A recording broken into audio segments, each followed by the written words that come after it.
I think the biggest struggle that many of us parents face when it comes to relating to a child who has behaviors that seem to push away, that push against us, is to understand that those behaviors are a form of communication. Hey everyone, and welcome back to the Donor Supported Wednesdays with Watson podcast. As you know by now, our sole mission is to provide help and hope for those who have experienced trauma and those who love them. We have a mission here, and that is also to provide funds for pro bono counseling to those who can't afford it. If you'd like to join that mission, simply click on the Contact Amy button in the show notes. While you're there, if you're not following or subscribed, I would love it if you would do that. This, along with rating and reviewing the podcast, helps us get the word out. Now that we got all of that out of the way, let's step into the healing zone. Today's guest is here to share one of our ACEs in dealing with childhood trauma, as we are highlighting trauma in the home with a particular focus on childhood trauma. He is Chef Kibby, and he has found a way to connect with children on a practical level. He is the father of both biological children as well as a foster parent, and I am excited to bring him to the mic today. His website, cookingisconnecting.com, is an excellent resource, and after this episode, you're going to want to make sure you head over there. We will provide that in the show notes. So, welcome, Chef Kibby, to the podcast, to the Wednesdays with Watson podcast. I've been so excited for this. Thank you so much. I'm so glad that we were able to finally connect. I know that we had some scheduling issues here and there, but I'm so glad to finally be talking face to face. Same life of a podcaster, right? Well, so you and I connected on an audio app called Clubhouse, and people have heard me talk about it before, and I just really loved what you had to say, and I immediately sent you a DM. And when I say I loved what you had to say, I just love what your passion is, which is cooking is connecting with your children and with children in general. And so I wanted to bring you onto the show. And so then we began to communicate back and forth. And I just was like, this is going to be one of our ACEs in this childhood trauma focus. So you have found a way, in a very effective way, and practical, I might add, to build connection with children, with or without trauma, right? This is a trauma podcast, but with or without trauma. You have found a way, and we're going to get into that. So I want to dive into what that mission is, how it started, and all of that. But first, tell us, so you are a father of how many children? Well, I currently have 3 children under my roof. Being a foster and adoptive parent, sometimes that number can fluctuate from time to time. But we do have both biological and one child that we have fostered and adopted out of the foster care system. As a product of the foster care system, I'm so grateful for people like you who bring children into their home, and you never know whether you are going to be the one that plants a seed or gets to later, much later in life, reap the seed. On my 50th birthday, it happened to be a Wednesday, and we dropped a podcast episode, and I was able to get my foster mom onto the podcast, and she planted seeds, and later other people were able to reap them, and now she can see it thanks to social media and all the things. But so foster care is very, very, very close to my heart. So that begins the genesis, I think, into Cooking is Connecting. And so one day you're preparing, as you told the story on the Clubhouse stage, you were preparing dinner for your daughter, or dinner period. And your daughter asked if she could help you chop some vegetable rubbish, as you called it. Can you share that story with us, including what you gleaned for that? Because I think that is so important, and I'm guessing the genesis of what you figured out in this cooking is connecting. Can you share with me that story and why it was so powerful for you? Sure. And to that point, I think it's important to kind of put this interaction with one of my daughters in its proper context. Leading up to that evening, a lot of things had happened in my life in the months that led up to that night. It was in the middle of the COVID-19 pandemic, and before March or April of 2020, I had a family catering business. I was doing hands-on kitchen sessions. I was creating my first podcast series. There were a lot of things that were working in my favor. When COVID happened, when the lockdowns began, that was all taken away from me. And not Yeah. only was my business taken away from me, but also my sense of validation for who I am as a man and as a chef was taken away. But to be completely vulnerable with you as well, I I lost a bit of my escape Yeah. because as a foster and adoptive dad, we were dealing with a lot of behavioral issues at home, issues that I was not fully prepared to deal with mentally and emotionally and relationally. And so I was able to use my position as an entrepreneur to kind of escape from things and just pray for my wife that God would enable her to be able to handle things with our kiddos. I lost all of that escape route. Yeah. And when that happened, I came back to the place where I find comfort, and that was the kitchen. The kitchen was a place, being a certified chef, being someone who'd been in the industry for 25 years, that was a place of comfort and a place of rest and a place where I felt a little bit of control in my out of control world. Now, at the same time, I was coming face to face with a lot of these relational issues, and I was faced with a choice as to whether or not I wanted to continue down this road of frustration and agony and just butting heads with my children and with the other caregivers in this home, or to seek some help, Mm. whether it be through books, through courses, through listening to podcasts, through bringing in trauma informed counselors, which we as a family did, all of those things and more. And through that process, I was beginning to reshape my own understanding of myself and of my children, and specifically of how trauma had impacted my children, Mm. especially those who had come out of the foster care system. And it was in that redevelopment of myself and my mindset that this interaction took place. And just as a reminder, this was not something that I did. Right. One of my children had to come to me in the place where I was safe, chopping vegetables, getting ready for dinner that night, and she came to me and asked me if she could chop her vegetables, my vegetable scraps. Now, this was not something that was going to help me make supper. If in a strange way, it yeah, it wouldn't help me at all. It potentially create a distraction, Yeah. potentially, Yeah. and I had to stop and think about what it is that my child was asking me to do. I mean, obviously, she was asking to take the vegetable scraps and chop them up, even though they were just going to go get tossed out to the chickens so that they could eat them. But what I saw in that moment was that my child was reaching out to me for connection, that she saw me. She saw what I was doing in the kitchen as an expression of myself, as an expression of what I am capable of doing, as an expression of love and compassion toward her and other members of the family. She aspired to be like me in some way, to be able to handle herself and to, excuse me, to handle a knife the way I do, and to be able to create and to produce and to serve others in this way. But most importantly, to see it from an aspect of connection. Yeah.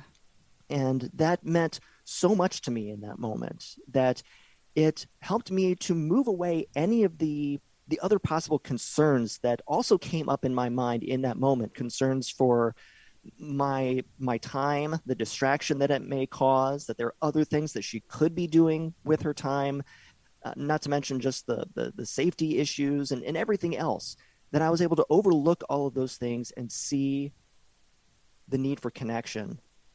And that helped me to turn that all those potential no's into a yes. So to say, yes, kiddo, let's grab you an apron, let's grab you a cutting board, let's grab you a knife that's appropriate for your level of skill at this particular moment in time, and let's allow you to do that. And it was in that little itty bitty yes that I began to form some new neurological pathways in my own mind to be able to see her differently, to see my role in her life differently, and to see the potential that the kitchen can have for healing relationships. And I want to get back to that in just a second. But before I do, I want to know something because you said something on a podcast episode, and I'm going to link this episode in the show notes about that day. And I think that this was so eloquently put. And so for my listeners out there who have children in their home who have been traumatized either as a result of adoption trauma, foster care trauma, or something happened in your family, God forbid, you thought for a second and said, what is the need? What is her need behind this request to help me chop vegetables? And you realized, as you just so eloquently said, that she needs to connect with me, and was astute enough, to, like you said, to know that this was your happy place, and this was a place where she could enter into your world and connect with you.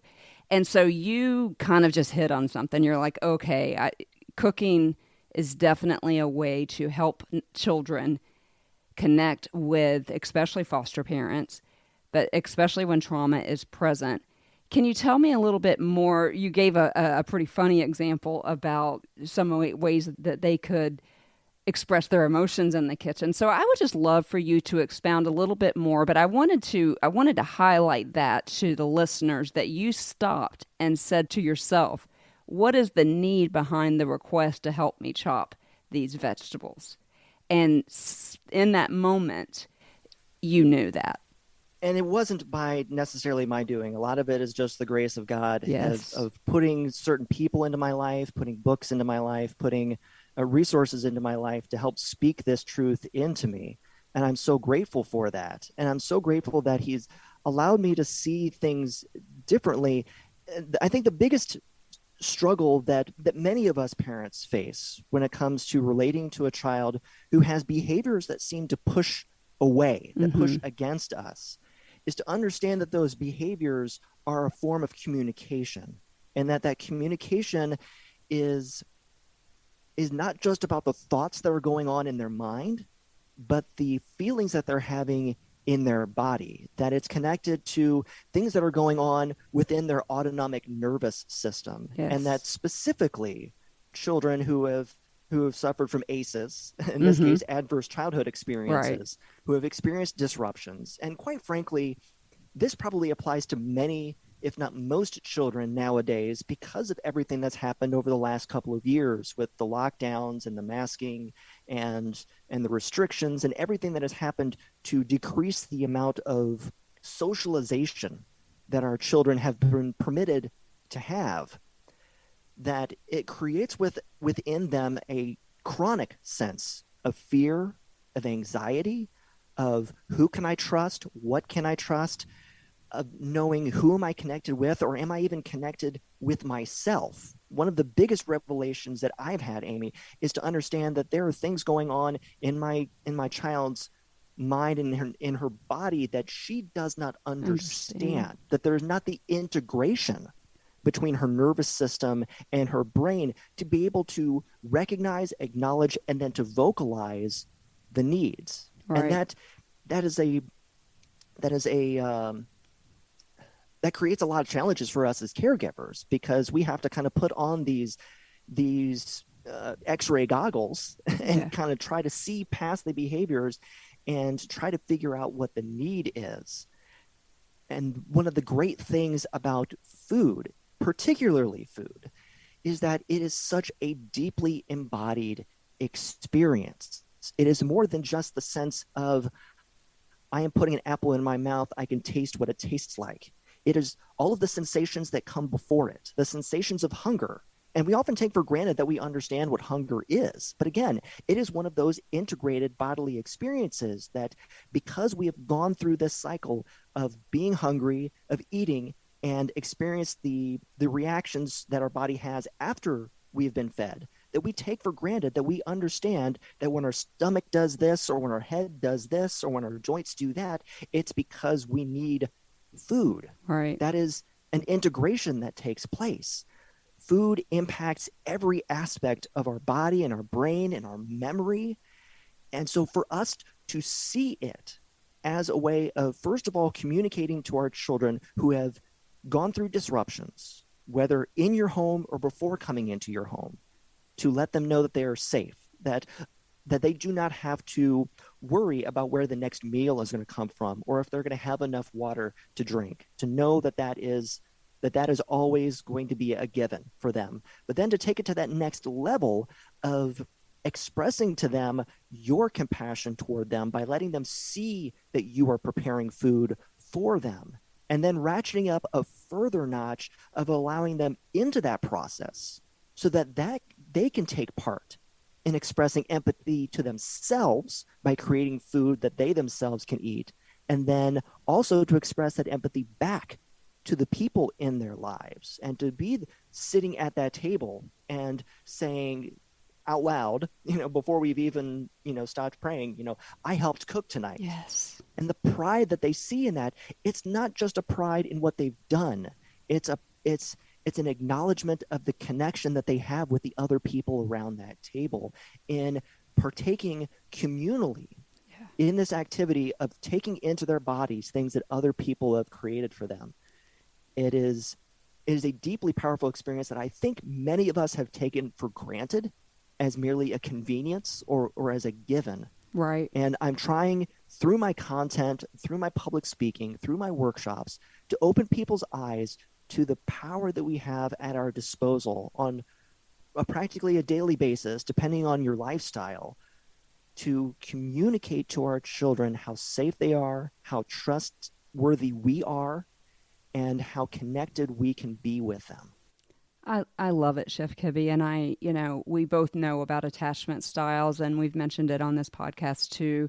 And you even in the episode that I will link, I believe, give this example about hunger and caretakers and how a baby, it cries when they're hungry, and if they get fed, cool, we're all good. You got a secure attachment. And then if they don't get immediately fed, they cry a little bit harder, and then they're like, okay, I'm clearly not going to get fed. They ignore the need, they ignore the hunger, they ignore the discomfort, and then they have unhealthy attachments. And so for you to weave in, particularly when trauma is present, particularly in a foster care or adoptive care type situation, when you weave in something that we need to do anyway, which is eat. I am a survivor of trauma, as many as my listeners know, of 35 years of trauma, including an ACE, in this case, again, as you mentioned, adverse childhood experience score of an 8, and a very insecure attachment, and certainly was never fed. To this day, I still struggle with an eating disorder because you said we take for granted this idea of getting hungry. My body doesn't get hungry. I just don't eat because that is how important making those connections in childhood is, and what you're doing is so unbelievably amazing because you can rewire those neuropathways, particularly in a child's brain. Our brains don't stop forming until you're 25, and so if we're catching them in 7, 10, 12, whatever, we are healing those attachment styles that they learned in infancy, which I learned in infancy, insecure attachments, or I don't trust you at all. And so what you did for her that day with the need behind the request was something else that you didn't mention too, is I think time, which is something that we don't make more of. It is one of the very few things in this world, if not maybe the only thing, that we as humans cannot make more of. And so how I would have received that in my foster home was, Chef Kibby wants to spend time with me, and I'm going to rock this in the kitchen. And you're teaching them skills, and you're teaching them all kinds of things. And I don't want to give away too much because I want my listeners to go to your website. But one of the things that you mentioned to me, and I thought this was incredibly practical, and I was like, well, I need to start doing that as an adult. So you're in the kitchen, you're having chicken cordon bleu, and there's some things you have to do to a chicken breast for a chicken cordon bleu. You have a child that needs to get out some anger and some angst. Tell me some of those cool things that you're doing in the kitchen to help them just basically let some air out of that proverbial balloon, if you will. Yeah, that's a whole other aspect to food and food preparation that I think often gets overlooked, is the idea that we look at eating as a sensory activity, that there's touch and taste and sight and smell involved, but the process of preparing food is also very sensory, and especially for young people who have issues with sensory deprivation issues or body mind integration, that the sensory activities that are involved in food preparation can be very healing and very comforting. Things like hot soapy water in scrubbing dishes, or cold water running over produce that you're scrubbing and getting clean, or in the example of perhaps a cordon bleu, if you have chicken breast that you need to take a meat mallet to and pound it out super thin so that it cooks nice and evenly. I mean, that's comforting to me, let Yeah, alone right. a child. I fully enjoy processes like that as well. So getting vestibular sensory input and other types of inputs into your hands, and then the smells, the touches, the tastes that are involved in that process can be very healing, and again help with the integration that is so necessary for a child to understand themselves, let alone to understand them in relationship with other people.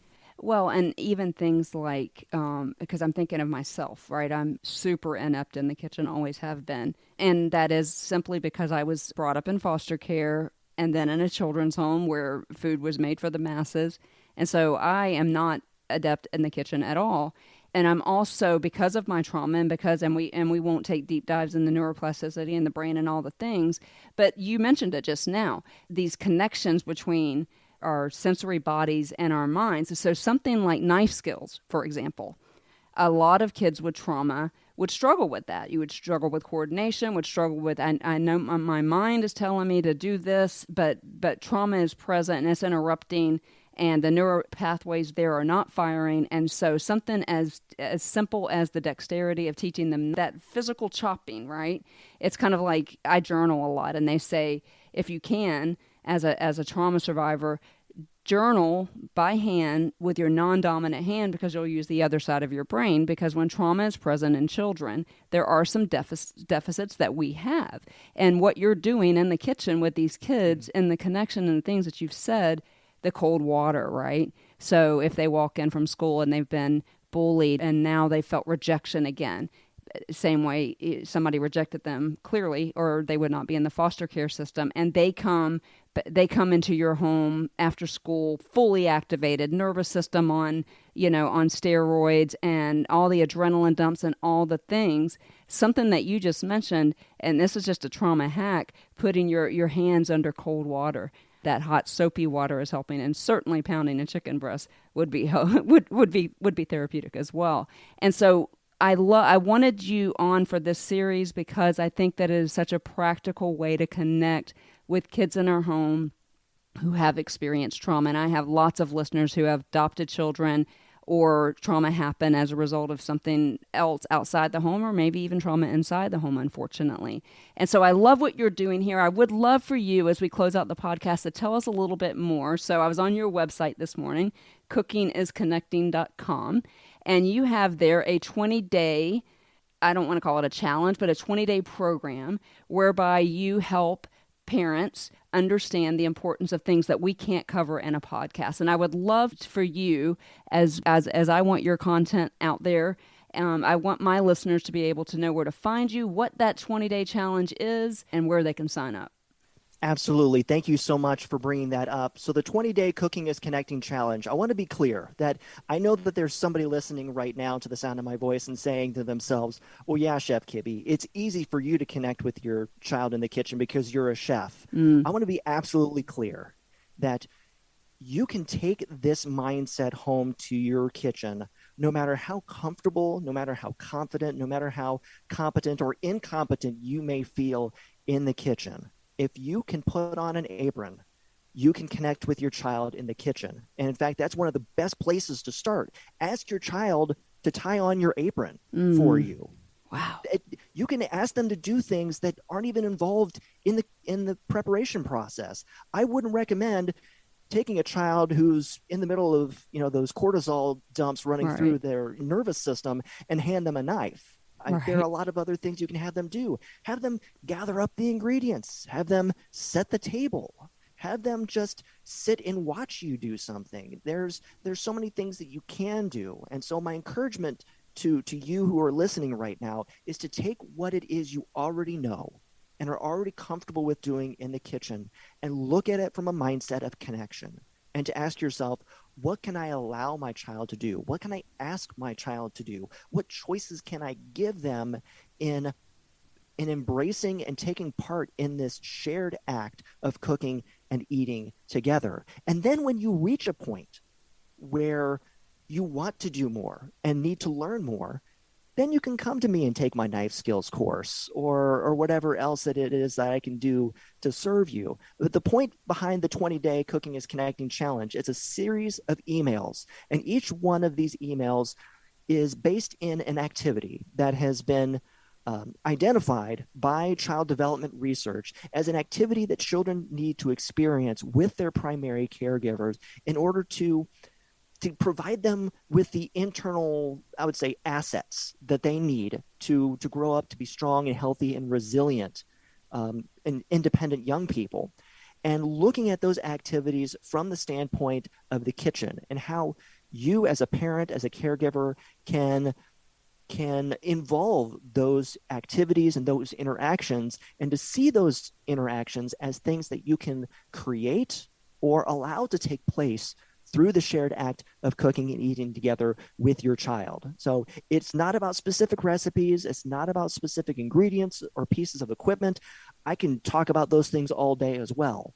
But the first thing that needs to happen is the first thing that needed to happen for me. And that was changing my mindset around the role that I can play in my child's life and the role that cooking and eating can play in the development of a healthier and stronger relationship with them. And so they can find that information and other resources that I can provide on cookingisconnecting.com. Thank you so much. And I want to make sure everyone goes to that website. I might even sign up for it myself, even though I don't have children, so that I could understand this concept. Guys, what Chef Kibby has given you is the ace of spades, and we're not talking about adverse childhood experiences. In this season, we are talking, we've had some heavy stories. We had a couple heavy stories and then a couple that were surgical in nature with therapists that came on and told you a little bit about how you can help your child. But what Chef Kibby has done here today is told us something very simple and so profound. And I just loved what he said when just ask them to tie on your apron, right? Just ask them to make the grocery list. Ask them to set the table. I wish, when I look back on my life, that I would have had somebody do this with me. I can tell you, as a trauma survivor and somebody who has done a lot of work in a counselor's office, that had I been able to stand in a kitchen with anybody who cared enough to spend that much time with me, because that is my love language, spend that much time with me, but then connect with me on this level that eating is one thing that we all have in common. We all need food. And so I just cannot tell you how excited I am to share this resource with my listeners in this series. All of his information will be really easy to find. It'll be just, I'll put his link tree there, which is it'll say contact Chef Kibby. And you also have a podcast. Tell us about your podcast. It's called the same thing, right? Cooking is Connecting. It is. Cooking is Connecting is the name of the podcast, and you can find that through my website as well. And the purpose behind the podcast is to dig a little bit deeper into the different the pillars of the Cooking is Connecting mindset. And again, to give some really practical both mindset advice and then also kitchen advice as to how you can take this mindset and put it into proactive practice in your own kitchen, no matter what experience level or comfort level you have in the kitchen. So Cooking is Connecting is the name of the program. You can find it wherever it is you're listening to this podcast. Yeah, wherever you're listening to this podcast, and I will put that in there. Well, I want you to know that you are one of my heroes, and I mean that. I don't know you, but I was happy to have connected with you on the Clubhouse app. As a trauma survivor, I will say it again. I look back at 7-year-old Amy, 10-year-old Amy, 14-year-old Amy, and if somebody would have said, hey, come in here for a second, and even using some people skills, I need your help. See, we're just coming off of a huge Enneagram series on my podcast, and it was earlier in this season, but had someone come to me and said, hey, Amy, will you help me? Can you pour a half a cup of milk? Can you do this? Can you do that? And I'm a teacher I was a teacher by trade. I don't teach anymore, but I would have also taken that opportunity to say, see, look, like this is this is a half a cup. This is like 50 cents of a dollar, 50%, And so there's so many ways, because many of you may have foster children in your home who want zero to do with you, but would their heart would go thump, thump, maybe for the first time if you said, hey, can you help me? I need your help getting dinner done tonight.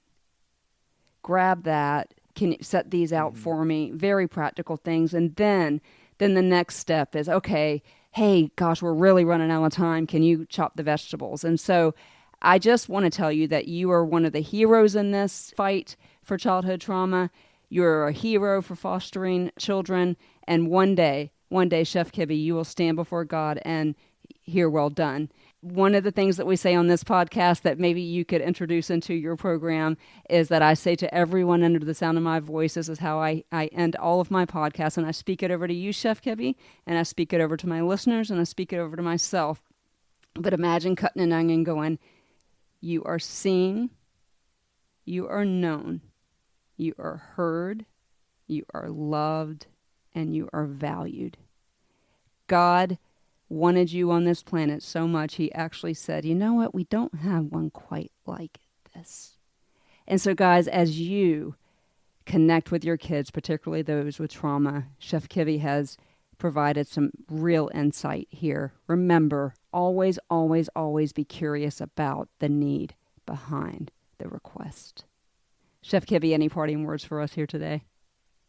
I don't know how I could possibly follow that up without breaking down into tears. I think it's amazing that you've allowed me this opportunity to be vulnerable with your audience and to speak truth and love to them. And to any of you that are listening right now, I just want to reiterate one thing, that if you have a child in your home that has experienced trauma, one of the hardest things for me, and I don't think I necessarily touched on this before in the episode, but just as a closing thought, that a lot of times it can bring out some of the worst in us. Yeah. That dealing with these behaviors can often trigger things in us that make it difficult for us to interact with them in a way that is healthy.